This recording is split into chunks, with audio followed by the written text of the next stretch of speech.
Hello, this is Kristopher, Dahir, and we're continuing our conversation from last week about conflict resolution. If you remember, we talked about you getting yourself ready for your day. You making sure how you handle conflict comes from the depth of who you are and that you're ready to talk about whatever it is going to come your way, but you know who you are, you have your principles in place, and that kind of thing. And if you don't know the answer, it's okay to say, I don't know the answer.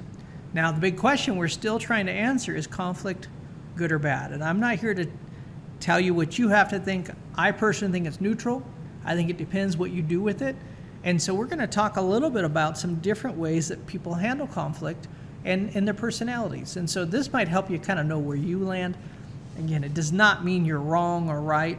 I think everyone's just a little different. But I think there is a goal to try to help conflict not ruin you.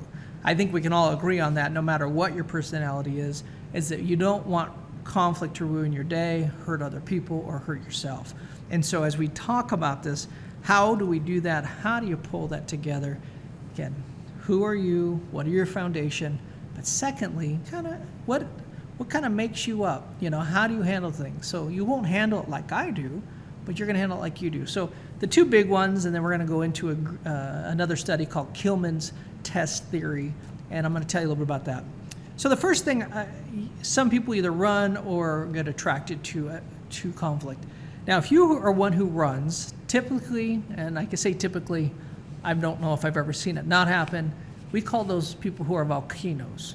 Because what happens when you run from conflict, it doesn't change what's happened in here. You kind of take it and push it down. But it's still there. Someone left some pressure in there that you got to deal with one way or another. And so it has to let off steam.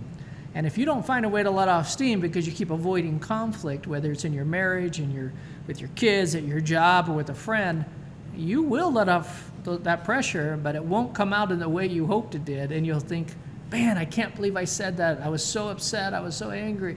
And that's what tends to happen to people who stay away from conflict. Or when they do finally get ready to have conflict, they say the craziest things in the meanest ways. Now, you might say, that's me, but it doesn't mean you're bad.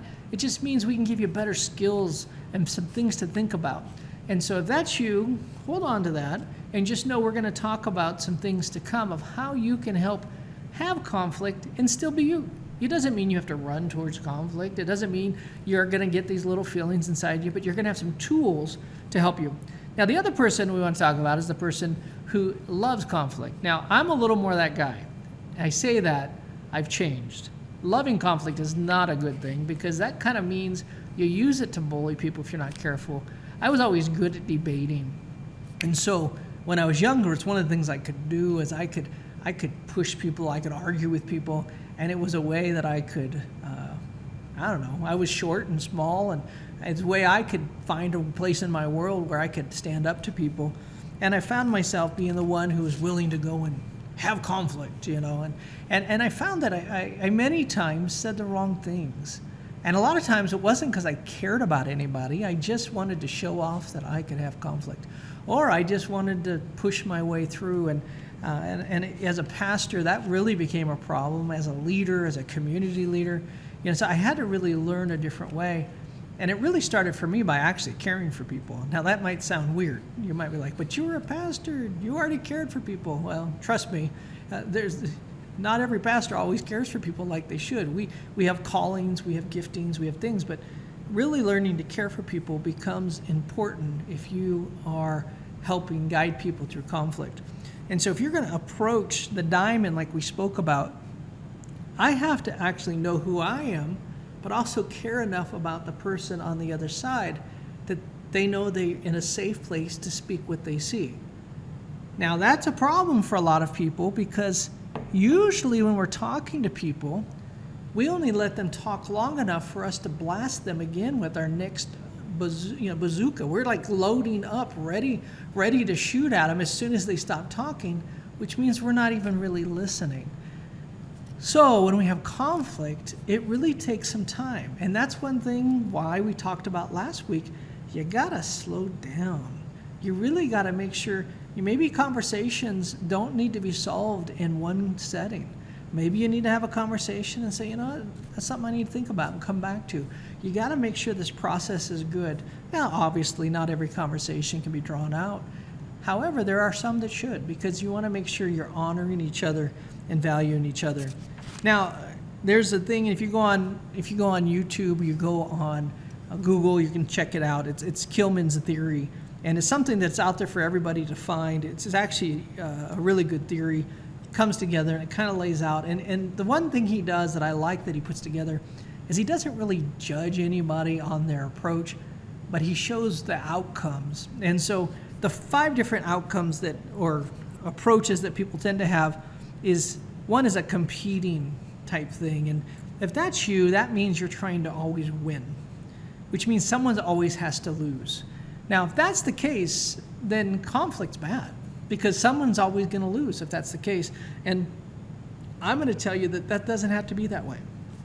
So if you're a person who thinks that's where you have to be, please continue to listen. We're going to talk about, again, having some tools where it's not a win-lose situation. But again, if it's a win-lose situation, then survival of the fittest, I'm going to beat you at any cost. So my voice is going to raise. I'm going to say dirty things. And when I say dirty, I mean, things that put you down.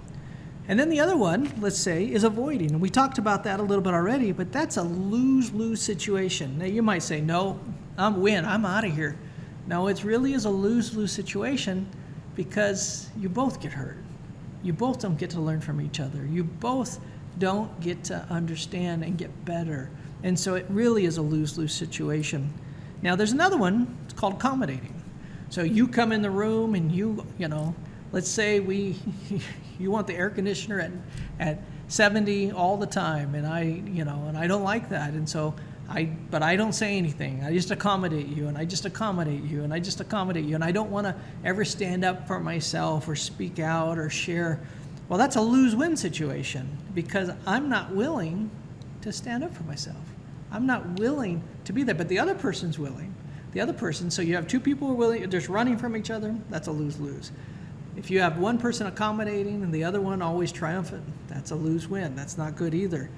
Now, when we look at collaborating or compromising, these are 2 different kinds. Now, you might say they're the same word. They really are not the same word. Compromising means, instead of, let's say I wanted the degrees on the thing to be 80 and you wanted 70, so we come to 75.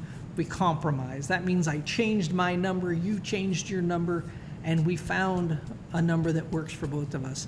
Now, with that said, that doesn't mean that you're bad in compromising. I know that's a word that sometimes people, if I compromise, then I'm less than.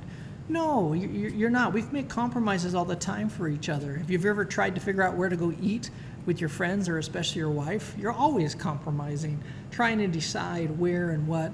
And so eventually you find something that's going to work, and that's okay.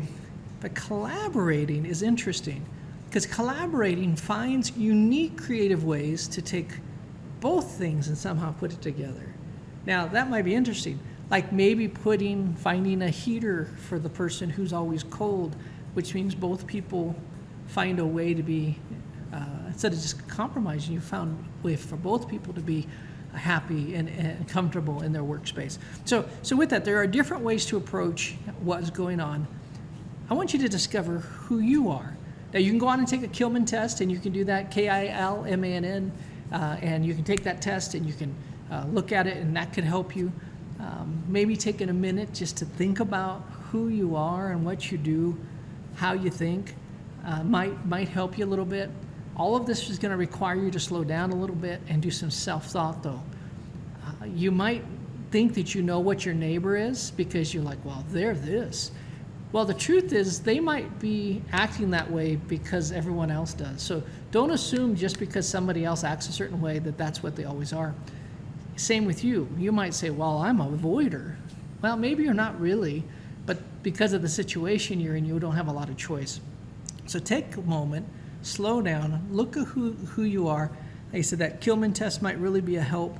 But as we look at conflict, find out who you are. Next week we come together, we're going to talk about what is conflict really.